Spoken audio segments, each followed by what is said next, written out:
Good morning. I want to tell you a little story about how I understood why do Palestinians keep talking about olive trees and olive oil.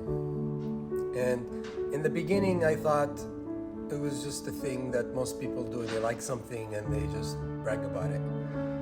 But it wasn't until I went to Africa, they lose everything they own. So if you don't have a bank, if you don't have a currency, how do you save money?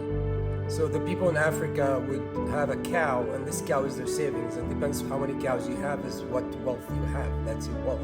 That's how you eat, that's how you feed your family, and that's your backup wealth. Growing up, I noticed with our culture that olive trees and land that has olive trees on it, and olive oil is our currency, is our heritage, is our culture.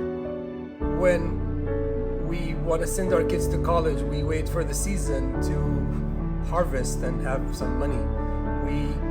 We always use the season for the olives to plan our financials, especially back in the day before modern jobs.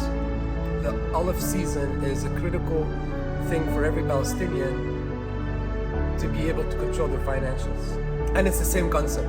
They have that because pretty much that's the only thing that's constant. It's the only thing that we have is our land. And our trees that have been there for hundreds of years. This oil that we used to live, we used to eat, we used to sell to make money. It's basically the only thing that Earth gave us to help us stay on it. So please help us not cut one more tree, not one more olive tree, 300 years old trees that have been cut by the settlers.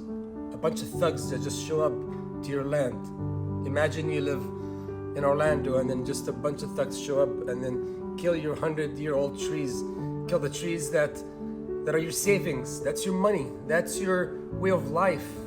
It's not just a saying that, oh, olive trees and olives Palestinians. No, it's a way of life. It's our financial system before there was one, and it became part of us, part of our heritage.